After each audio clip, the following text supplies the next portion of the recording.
भाषा सैकड़ों विधि हजारों विधान है। कि दर्जनों भाषा सैकड़ों विधि हजारों विधान है। जो जोड़कर सबको साथ रखता है वही भारतीय संविधान है, वही भारत का संविधान है।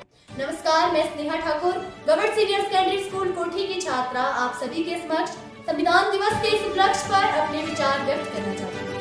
मैं अपने वक्तव्यों की शुरुआत एक छोटी सी कहानी से करना चाहती हूँ। वो कौन सी चीज है जिसे हम देख तो सकते हैं मगर छू नहीं सकते? यही प्रश्न 1947 से पहले कक्षा में पूछा गया था। विद्यार्थियों ने इसके अनेक जवाब दिए। किसी ने कहा कि हम आकाश को देख तो सकते हैं मगर छू नहीं सकते, तो किसी ने कहा कि हम सूरज को देख सकते हैं मगर छू नहीं सकते।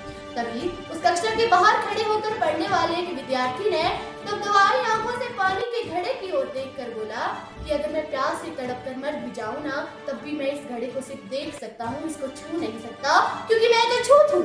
और वो अछूत विद्यार्थी और कोई नहीं, भारतीय संविधान निर्माता डॉक्टर भीमराव अम्बेडकर जी थे। आज 75 वर्षों के बाद पानी का घड़ा भी वही है, कक्षा भी वही है, सवाल भी वही है। अगर कुछ बदला है तो ये कि अब किसी भी जाति का विद्यार्थी हो वो सबके साथ बैठकर पढ़ भी सकता है, खेल भी सकता है और पानी भी पी सकता है। यही नहीं, देश के सर्वोच्च पद पर आदिवासी महिला राष्ट्रपति के रूप में देश के प्रगति का मार्ग प्रशस्त कर सकती है। ये शक्तियां दी है हमें हमारे संविधान ने। बात जब भी हमारे अधिकारों पर आई है तो हमारे संविधान ने सदैव हमारी रक्षा की। यूनिवर्सिटी ऑफ शिकागो के प्रोफेसर टॉम गिन्सबर्ग ने 1789 के बाद बने 190 संविधानों का अध्ययन किया और पाया कि प्रत्येक संविधान का औसत जीवन मात्र 17 वर्ष है।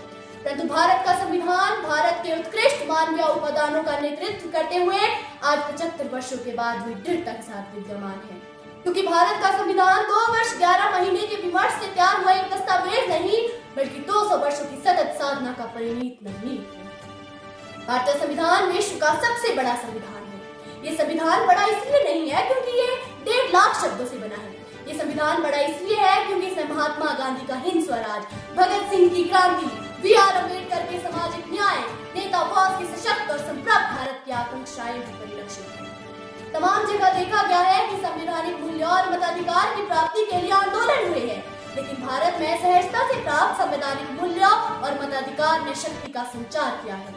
महोदय, हमारे भारतीय संविधान की यात्रा इतनी सरल नहीं रही है।